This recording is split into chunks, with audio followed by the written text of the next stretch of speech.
Shelby, and today I'm going to be reading Horton Hears a Who. On the 15th of May, in the jungle of New, in the heat of the day, in the cool of the pool, he was splashing, enjoying the jungle's great joys, when Horton the elephant heard a small noise. So Horton stopped splashing. He looked toward the sound. "That's funny," thought Horton. "There's no one around." Then he heard it again, just a very faint yelp, as if some tiny person were calling for help. "I'll help you," said Horton, "but who are you? Where?" He looked and he looked, he could see nothing there but a small speck of dust blowing past through the air. "I say," murmured Horton, "I've never heard tell of a small speck of dust that is able to yell. So you know what I think? Why, I think that there must be someone on top of that small speck of dust. Some sort of creature of very small size, too small to be seen by an elephant's eye. Some poor little person who's shaking with fear.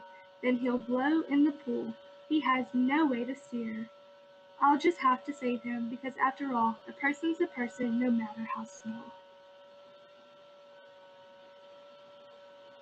So gently and using the greatest of care, the elephant stretched his great trunk through the air, and he lifted the dust speck and carried it over, and placed it down safe on a very soft clover. "Humph!" humphed a voice. 'Twas a sour kangaroo, and the young kangaroo in her pouch said "humph" too. "Why, that speck is as small as the head of a pin. A person on that? Why, there never has been."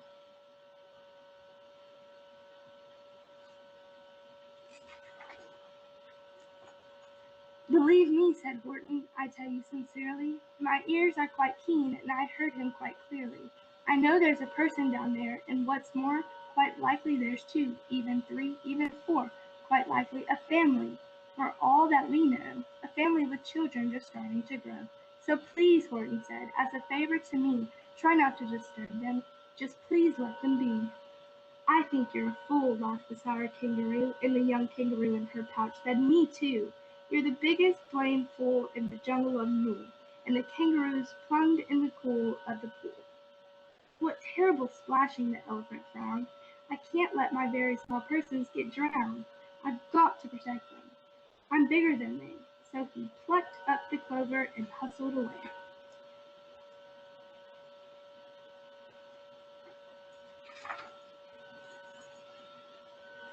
Through the high jungle treetops the news quickly spread. "He talks to a dust speck. He's out of his head. Just look at him walk with that speck of that flower." And Horton walked, worrying, almost an hour. "Should I put this speck down?"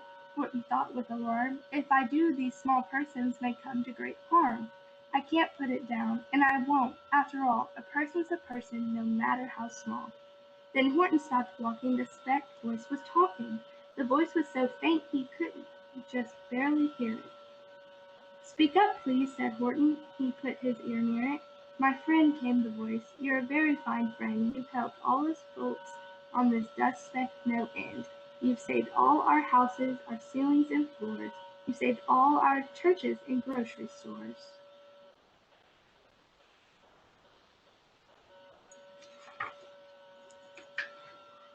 "You mean," Horton gasped, "you have buildings there too?" "Oh yes," piped the voice, "we most certainly do." "I know," called the voice, "I'm too small to be seen, but I'm mayor of a town that is friendly and clean. Our buildings to you would seem terribly small, but to us who aren't big they are wonderfully tall. My town is called Whoville, for I am a Who, and we Whos are all thankful and grateful to you."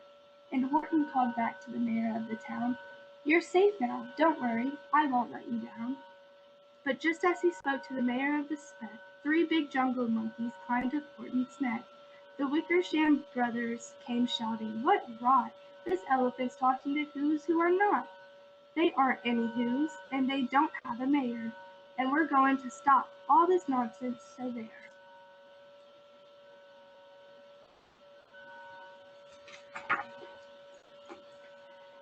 They smashed Horton's clover, they carried it off to a black-bottomed eagle named Glad with Glad-eyed Cough.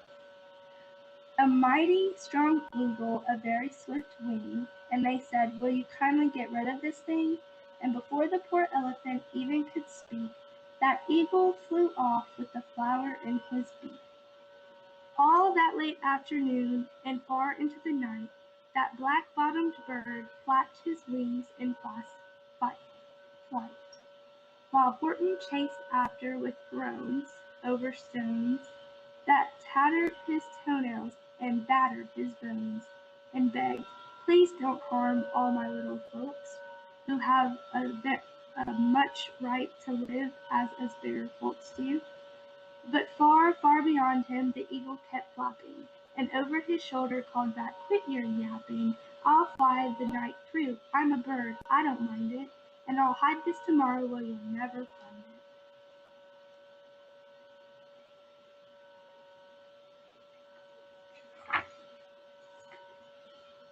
And at 6:56 the next morning he did it. I'm sure with a terrible place that he hid it. He let that small clover drop somewhere inside of a great patch of clovers 100 miles wide. "Fine that," sneered the bird, "but I think you will fail," and he left with a flip of his black-bottomed tail. "I'll find it," cried Horton, "I'll find it or bust. I shall find my friends on my small speck of dust." And clover by clover by clover with care, he picked up and searched them and called, "Are you there?" But clover by clover by clover he found that the one that he sought for was just not around. And by noon poor old Horton, more dead than alive, he picked, searched, and piled up 9,005. Then on through the afternoon, hour by hour, till he found that at last, on the 3 millionth flower, "My friends," cried the elephant, "tell me, do tell, are you safe, are you sound, are you whole, are you well?"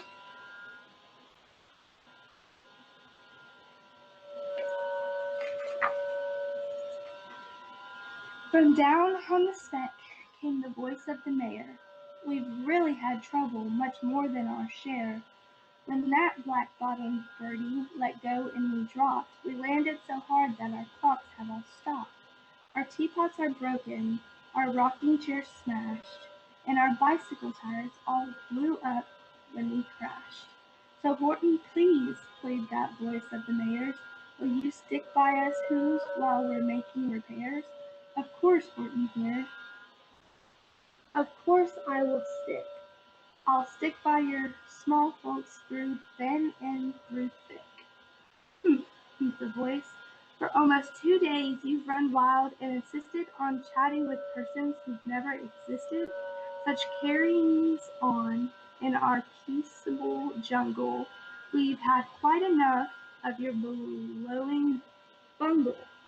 And I'm here to state," snapped the big kangaroo, "that your silly nonsensical game is all through." And the young kangaroo in her pouch said, "Me too."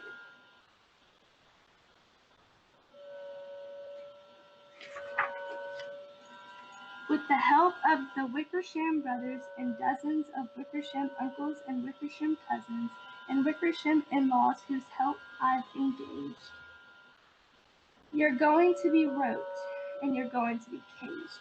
And as for your dust speck, ha! that we shall boil in a hot steaming kettle of bezel nut oil." "Boil it," gasped Horton.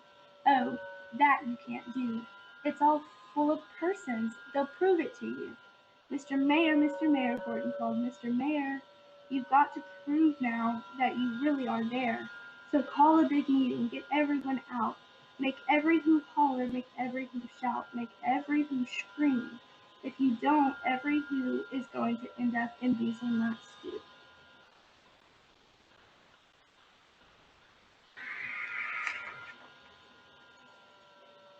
And down on the dust speck, the scared little mayor quick called a big meeting in Whoville town square.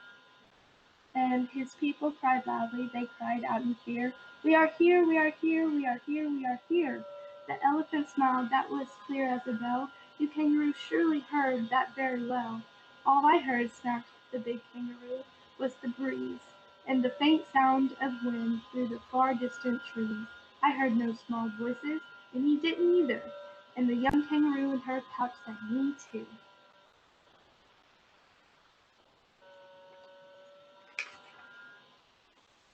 Grab him, they shouted, and cage the big dope. Lasso his stomach with 10 miles of rope. Tie the knots tight so he'll never shake loose. Then dunk that dumb speck in the bezel nut juice. Horton fought back with great vigor and vim, but the Wickersham gang was too many for him. They beat him, they mauled him, they started to haul him into his cage, but he managed to call to the mayor, "Don't give up, I believe in you all.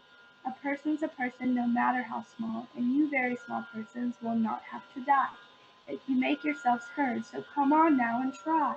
The mayor grabbed a tom-tom, he tried to smack it, and all over Whoville they whooped up a racket. They rattled tin kettles, they beat on brass pans, on garbage pail tops and old cranberry cans. They blew on bazookas and blasted great toots, on clarinets, oompas and flutes.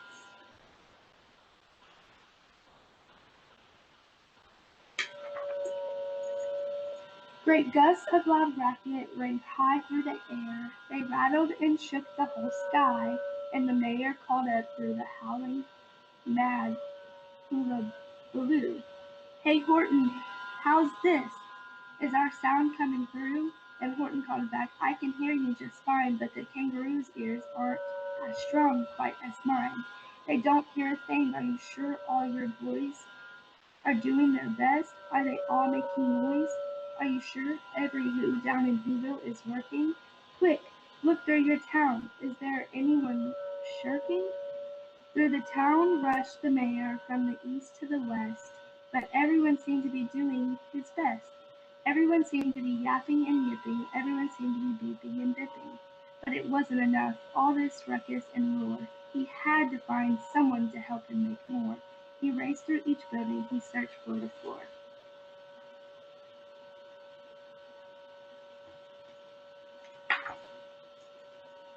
And just as he felt he was getting nowhere and almost about to give up in despair, he suddenly burst through a door, and that mayor discovered one shirker, quite hidden away in the Fair Fox Apartments, apartment 12J, a very small shirker named Jojo.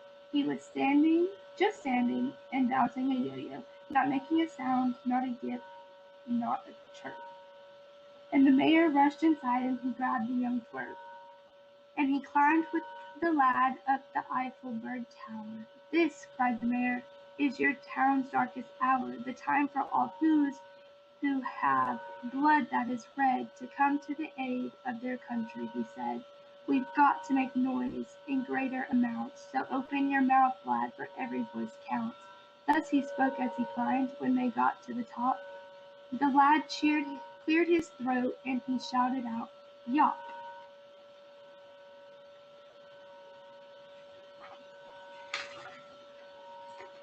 And that one small extra yawp put it over. Finally at last, from the speck on that clover their voices were heard. They rang out clear and clean, and the elephant smiled. "Do you see what I mean? They've proved they are persons no matter how small, and their whole world was saved by the smallest of all." "How true, yes, how true," said the big kangaroo. "And from now on you know what I'm planning to do. From now on I'm going to protect them with you." And the young kangaroo in her pouch said, "Me too. From sun in the summer, from rain when it's fallish, I'm going to protect them no matter how smallish." I hope you enjoyed the book.